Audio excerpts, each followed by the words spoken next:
बिस्मिल्लाहिर्रहमानिर्रहीम। Students, short questions, applied physics, chapter number 3, motion, physics 122, physics 113, physics 132। Question number 1 है differentiate distance and displacement, यानी हमने distance और displacement जो है इसका डिफरेंस बयान करना है। डिस्टेंस क्या होता है? The length of the path followed by a body between two points is called distance as shown by ACB in the figure. It is a scalar quantity. कि जब हम किसी पॉइंट A से किसी पॉइंट B तक जाते हैं और हम कोई पाथ फॉलो करते हैं, तो वो पाथ जो हम फॉलो करते हैं उसको हम कहते हैं कि हमने डिस्टेंस कवर किया है। और ये एक स्केलर क्वांटिटी है, जैसे ए फिगर में आपको पाथ दिखाया गया है A से C और C से B तक। जबकि इसके बरक्स डिस्प्लेसमेंट क्या होता है? ये from point A to point B straight path होता है, शॉर्टेस्ट डिस्टेंस होता है ये। The shortest distance between two points is called displacement as shown by the line AB in figure. और ये एक वेक्टर क्वांटिटी होती है और इसका यूनिट जो है वो मीटर है। डिस्टेंस को भी मीटर में मेजर किया जाता है और डिस्प्लेसमेंट को भी मीटर में मेजर किया जाता है। डिस्टेंस जो है वो कोई भी पाथ हो सकता है, जबकि डिस्प्लेसमेंट जो है वो शॉर्टेस्ट डिस्टेंस जो होता है उसको हम डिस्प्लेसमेंट बोलते हैं। ये दोनों में डिफरेंस हमने वाजे कर दिया। चलते हैं अगले क्वेश्चन की तरफ। Define uniform acceleration. सबसे पहले हम ये देखते हैं कि एक्सेलरेशन क्या होता है। Rate of change of velocity of a body is called acceleration. जब किसी बॉडी की वेलोसिटी चेंज हो रही होती है तो उस वेलोसिटी में जो चेंज आती है उसको हम टाइम पे डिवाइड कर दें कि कितने टाइम में वो चेंज आई है, तो हमारे पास एक्सेलरेशन आता है। अब हमने डिफाइन करना है यूनिफॉर्म एक्सेलरेशन क्या होता है।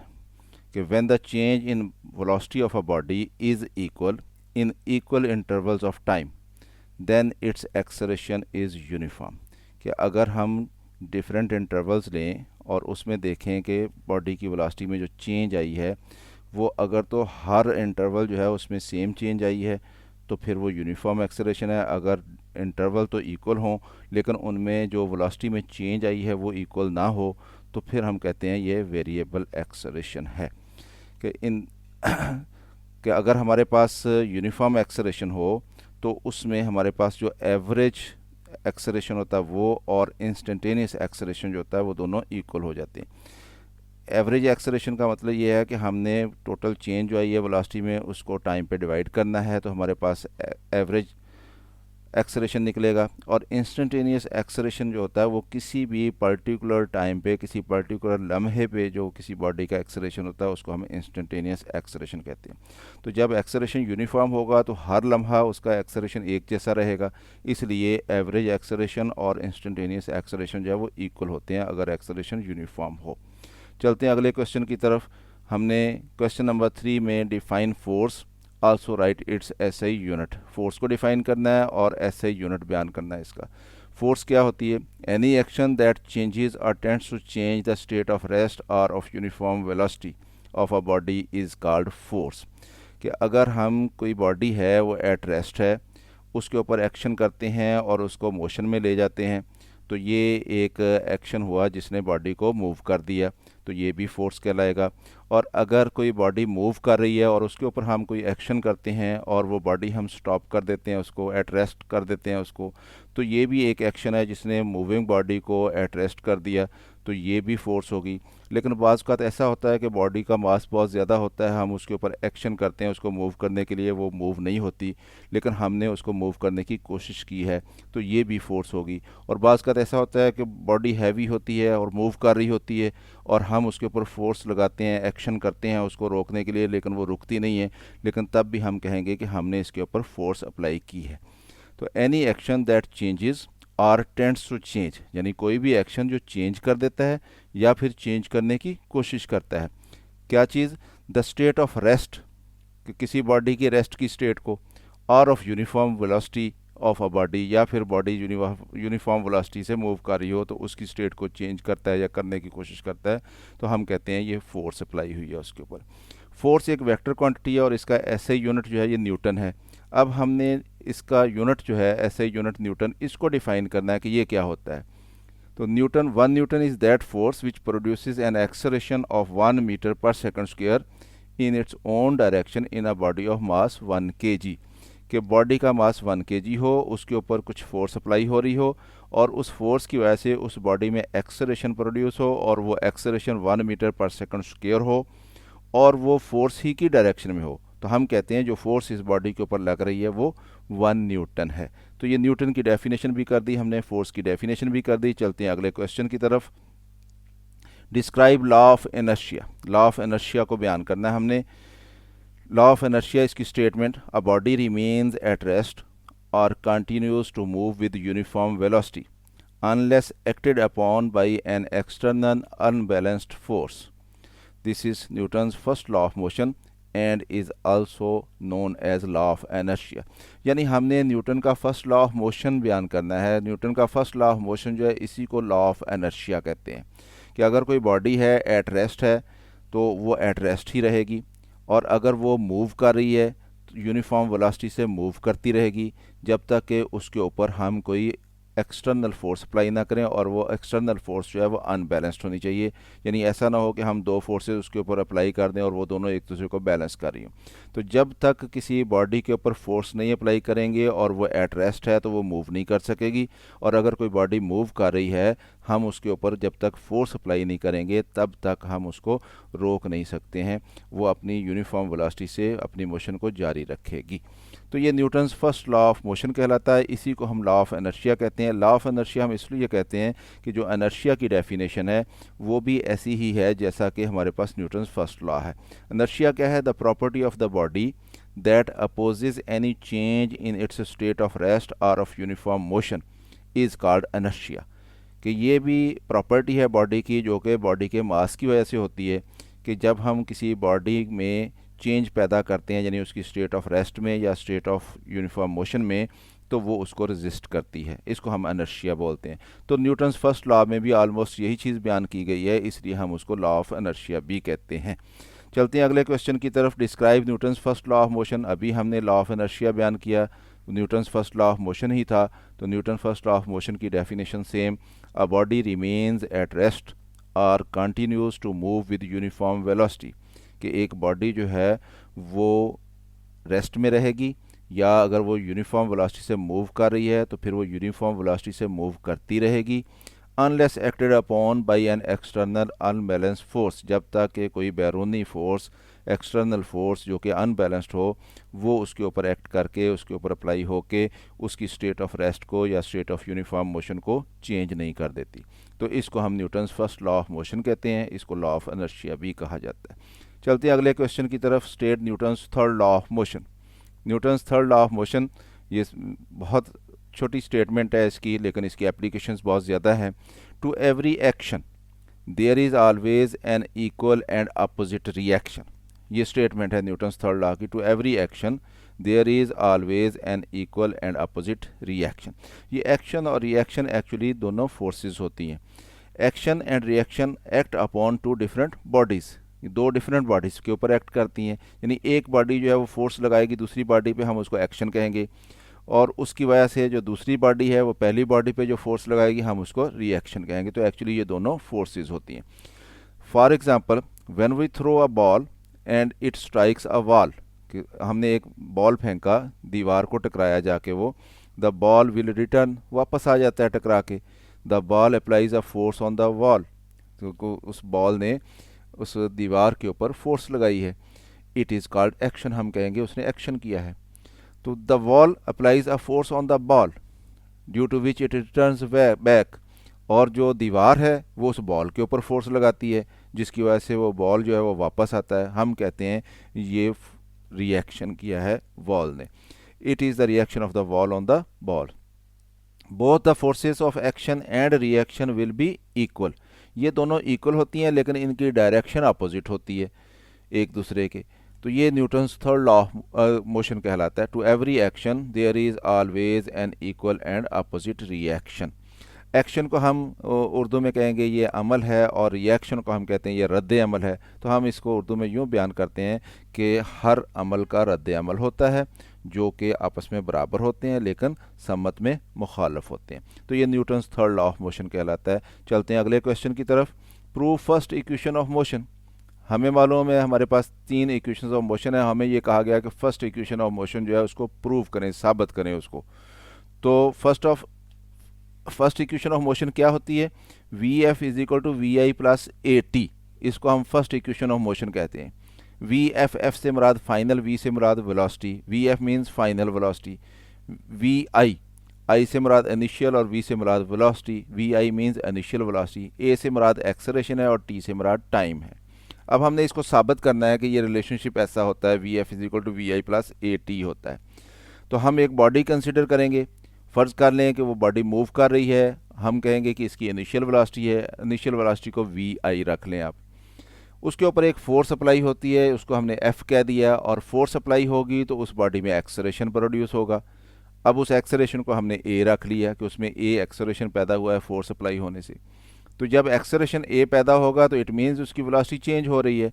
तो जब उसकी वेलोसिटी चेंज होगी तो हम कहते हैं उसकी velocity after time T V F हो गई है, यानी हमने उसको फाइनल वेलोसिटी कह लिया।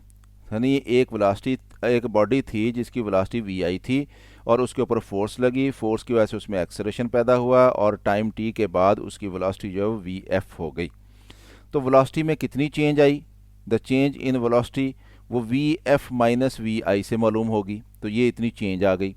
तो वेलोसिटी में चेंज आई है, कितने टाइम में चेंज आई है? टी टाइम में चेंज आई है। तो अगर हम rate of change of velocity निकालेंगे तो V F minus V I divided by T, ये rate of change of velocity बनेगा।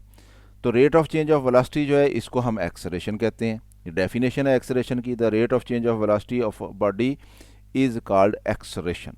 तो हमने acceleration A is equal to V F minus V I over T, ये रिलेशनशिप हमारे पास बनेगा एक्सेलरेशन की डेफिनेशन की वजह से। तो ऊपर वी एफ माइनस वी आई क्या है? ये चेंज इन वेलोसिटी है, और नीचे टाइम है जिस टाइम में ये चेंज आई है। तो rate of change of velocity बन गया। तो ये बराबर एक्सेलरेशन के होता है, यानी ए के बराबर हो गया। टी को दूसरी तरफ ले के जाएंगे, टी जाके दूसरी तरफ ए से मल्टीप्लाई हो जाएगा, ए टी बन जाएगा।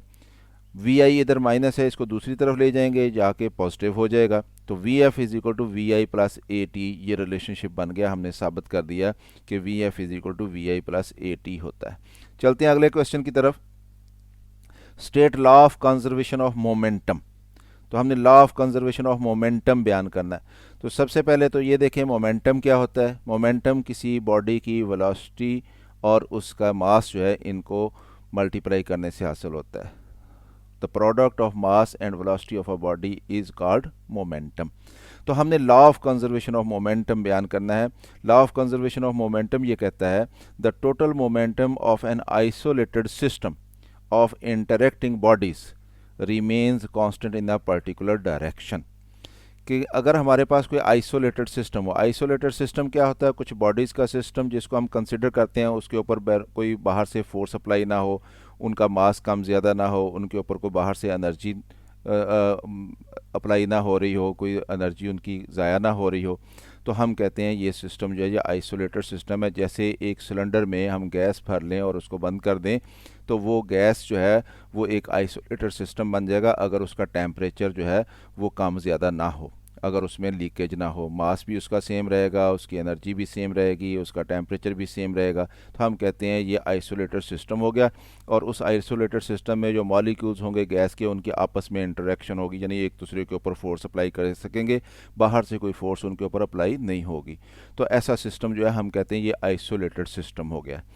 तो law of conservation of momentum जो है ये आइसोलेटेड सिस्टम्स के लिए है कि अगर हमारे पास कोई आइसोलेटेड सिस्टम हो तो उसका जो टोटल मोमेंटम होता है वो हमेशा कांस्टेंट रहता है, remains constant in a particular direction. यानी अगर हम किसी एक डायरेक्शन में कंसिडर करेंगे, अलोंग एक्स एक्सिस कर लें या अलोंग वाई एक्सिस कर लें, तो लॉ हुआ हमारे पास the total momentum of an isolated system of interacting bodies remains constant in a particular direction. तो अब हमने इसके लिए मैथमेटिकल रिलेशन बनाना है, फार्मूला बनाना है। तो consider a system of to bodies, कि फ़र्ज़ करें हमारे पास दो बॉडीज़ हैं, एक का मास m1 है, दूसरी का मास m2 है। दोनों बॉडीज़ जो हैं वो मूव कर रही हैं, एक की वेलोसिटी u1 है, दूसरी की वेलोसिटी u2 है, और दोनों एक ही स्ट्रेट लाइन पे मूव कर रही हैं। हम अगर इनका मोमेंटम मालूम करेंगे तो पहली बॉडी जो है उसका मोमेंटम बनेगा m1u1, और दूसरी बॉडी जो है उसका मोमेंटम बनेगा m2u2। दोनों को जमा कर देंगे तो ये बॉडीज़, टू बॉडीज़ का जो सिस्टम है, इसका हमारे पास टोटल मोमेंटम आ जाएगा m1u1 प्लस m2u2। अब फ़र्ज़ कर लें कि u1 जो है वो u2 से ज़्यादा है वेलोसिटी, तो ये m1 वाला मास जो है ये u1 वेलोसिटी से मूव करता हुआ जाके m2 वाला जो हमारे पास बॉडी है मास वाली, उसमें टकरा जाएगा। इनका कोलिजन हो गया है। तो अब कोलिजन होने के बाद क्या है, मास तो उनका चेंज नहीं होगा, उनकी वेलोसिटी चेंज हो जाएंगी। जो m1 वाला मास था हमारे पास, उसकी वेलोसिटी v1 हो गई है कोलिजन के बाद, और m2 वाला मास जो है उसकी वेलोसिटी v2 हो गई है। अब आफ्टर कोलिजन अगर हम मोमेंटम मालूम करना चाहेंगे तो पहली बॉडी जो है उसका मोमेंटम होगा m1v1, और दूसरी बॉडी का मोमेंटम होगा m2v2। अगर दोनों को जमा कर लेंगे तो सिस्टम का टोटल मोमेंटम आ जाएगा m1v1 प्लस m2v2। अब ये आफ्टर कोलिजन हमारे पास ये मोमेंटम आया, तो हमारे पास total momentum of system before collision वो m1u1 प्लस m2u2 है, और total momentum of the system after collision वो m1v1 प्लस m2v2 है। Law of conservation of momentum ये कहता है कि सिस्टम का मोमेंटम जो है वो कंजर्व करना है, यानी उसने कांस्टेंट रहना है। तो इसलिए total momentum before collision equal होगा टोटल मोमेंटम आफ्टर कोलिजन, यानी m1u1 प्लस m2u2 ये बराबर होगा m1v1 प्लस m2v2। तो ये मैथमेटिकल फॉर्म है law of conservation of momentum की। चलते हैं अगले क्वेश्चन की तरफ। क्वेश्चन है, a stone is dropped from the top of a building, कि एक बिल्डिंग है उसके टॉप से एक पत्थर फेंका गया है, hits the ground after 6 second, यानी 6 सेकंड में वो ग्राउंड को हिट कर गया आके। Find the height of the building, हमने बिल्डिंग की हाइट मालूम करनी है। इनिशियल वेलोसिटी स्टोन की, क्योंकि हमने उसको बिल्डिंग से ड्रॉप किया तो vi उसको ज़ीरो रखेंगे। क्योंकि स्टोन डाउनवर्ड मूव कर रहा है, तो जब कोई बॉडी फ्रीली फॉल कर रही होती है तो उसमें एक्सेलरेशन ड्यू टू ग्रेविटी होता है जो कि g होता है, तो acceleration of the stone g रखेंगे उसको। क्योंकि डाउनवर्ड आ रही है बॉडी तो इसका एक्सेलरेशन ड्यू टू ग्रेविटी जो है ये पॉजिटिव होगा। जब बॉडी अपवर्ड डायरेक्शन में जा रही होती है तो फिर उसका acceleration due to gravity g जो है उसकी वैल्यू नेगेटिव रखी जाती है। तो g equal to 9.8 metre per second square होगा। और कितना टाइम लगा है स्टोन को ग्राउंड तक आने में, t टाइम को रखेंगे, और ये 6 सेकंड लगे हैं उसको। और हमने क्या मालूम करना है, हाइट मालूम करनी है बिल्डिंग की, h मालूम करना है। हमारे पास इक्वेशन ऑफ मोशन है s is equal to V I T plus 1/2 AT square, ये सेकंड इक्वेशन ऑफ मोशन है। तो ये s जो है वो क्योंकि डिस्टेंस होता है, और यहाँ पे डिस्टेंस क्या है, वो हाइट है, जिस हाइट से पत्थर जो है वो ज़मीन तक आया है। तो इसलिए हम s की जगह पे h लिख लेते हैं। तो ये इक्वेशन अप्लाई होगी, h is equal to V I T plus 1/2 AT square. V I 0 है, t की वैल्यू 6 है, प्लस 1/2 a की वैल्यू 9.8 है, यानी g की वैल्यू लगेगी यहाँ पे, इंटू t की वैल्यू 6 है, उसका स्क्वायर आ जाएगा। तो ये पहली टर्म जो है 0 इंटू 6, ये तो 0 हो जाएगी। तो 2 से डिवाइड किया 9.8 को तो ये 4.9 हो गया, और 6 का स्क्वायर जो है 36 हो गया। तो इनको अब मल्टीप्लाई किया 36 को 4.9 से, तो 176.4 मीटर, यानी इतनी हाइट होगी उस बिल्डिंग की। चलते हैं अगले क्वेश्चन की तरफ।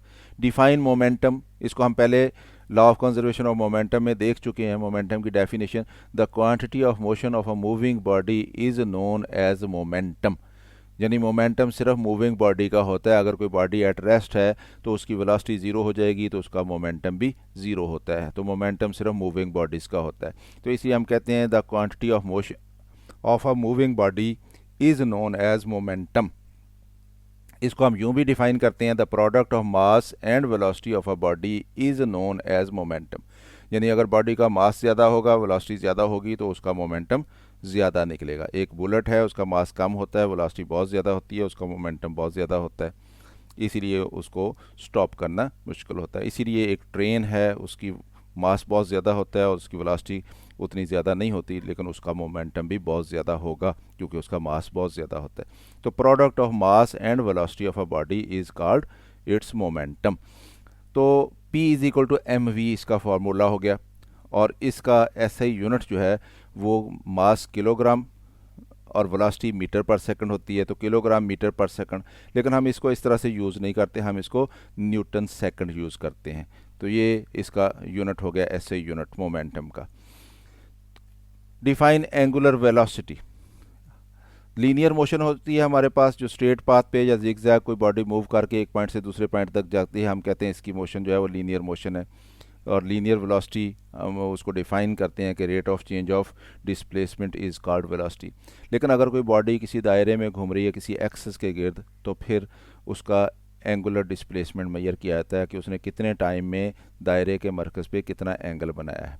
तो फिर उसकी वेलोसिटी जो है उसको एंगुलर वेलोसिटी जो है वो मेजर की जाती है, कोई बॉडी दायरे में घूम रही हो। तो एंगुलर वेलोसिटी क्या है, उसकी डेफिनेशन देखते हैं। The rate of change of angular displacement is called angular velocity. तो ये डेफिनेशन होगी। एंगुलर डिस्प्लेसमेंट को हम टाइम पे डिवाइड करेंगे तो हमारे पास एंगुलर वेलोसिटी बनेगी। एंगुलर डिस्प्लेसमेंट जो है इसको थीटा में मेजर किया जाता है और इसका यूनिट रेडियन होता है, और टाइम को टी में मेजर किया जाता है। तो थीटा ओवर टी जो है ये एंगुलर वेलोसिटी बनेगी, और एंगुलर वेलोसिटी को ओमेगा रखा जाता है। तो omega is equal to theta over T. तो ये हमारे पास इसका फार्मूला बन गया, और ये एक वेक्टर क्वांटिटी है, और इसका यूनिट जो है वो radian per second. Standard unit radian per second है, लेकिन इसको रेवोल्यूशन पर सेकंड भी लिखा जाता है, इसको डिग्री पर सेकंड भी मेजर किया जाता है इसको, लेकिन जब हमने स्टैंडर्ड यूनिट इस्तेमाल करना है तो वो रेडियन पर सेकंड होता है। The rate of change of angular displacement is called angular velocity. Omega is equal to theta over T, its unit is radian per second. ये हमारा क्वेश्चन मुकम्मल हुआ। चलते हैं अगले क्वेश्चन की तरफ। Define centripetal force. Centripetal force क्या होती है? कोई भी बॉडी जो दायरे में घूम रही होती है उसके ऊपर एक फोर्स लग रही होती है जो उसको दायरे में रखती है, यानी ये फोर्स उसको दायरे में मूव करने पे मजबूर करती है। वो फोर्स है, हम उसको कहते हैं ये सेंट्रीपिटल फोर्स है। When a body moves in a circular path, there is always a force which compels the body to move in the circular path. कोई भी बॉडी जो दायरे में मूव कर रही होती है उसके ऊपर एक फोर्स लग रही होती है जो उसको दायरे में रहने पे मजबूर करती है। अगर वो फोर्स ना लग रही हो तो फिर वो बॉडी दायरे में नहीं रहेगी। This force is called centripetal force. इस फोर्स को हम सेंट्रीपिटल फोर्स कहते हैं। The it acts towards centre of the circle. जो फोर्स होती है सेंट्रीपिटल फोर्स, इसकी डायरेक्शन जो है वो दायरे के मरकज़ की तरफ होती है, दायरे के सेंटर की तरफ होती है। और इसका फार्मूला है हमारे पास एफ सी से मुराद सेंट्रीपिटल, एफ से मुराद force. Centripetal force is equal to M V square over R. यानी ये इन तीन फैक्टर्स पे डिपेंड करती है कि किसी बॉडी को दायरे में रखने के लिए कितनी फोर्स रिक्वायर्ड है। वो उस पर मास पे डिपेंड करेगी, वेलोसिटी के स्पीड पे डिपेंड करेगी। ये इन दोनों के डायरेक्टली प्रोपोर्शनल होगी, और आर क्योंकि नीचे है तो इसके आर के इन्वर्सली प्रोपोर्शनल होगी। तो F C is equal to M V square over R, ये सेंट्रीपिटल फोर्स का फार्मूला हो गया। तो ये क्वेश्चन हमारा शॉर्ट क्वेश्चन कंप्लीट हुआ। स्टूडेंट्स, ये था आपका चैप्टर नंबर 3 मोशन का चैप्टर, उसके शॉर्ट क्वेश्चंस। अगर वीडियो आपको पसंद आई है तो इसको लाइक करें। अगर अभी तक इसको चैनल को सब्सक्राइब नहीं किया है तो चैनल को सब्सक्राइब करें। आपका बहुत शुक्रिया। Thank you very much. शाद रहें, आबाद।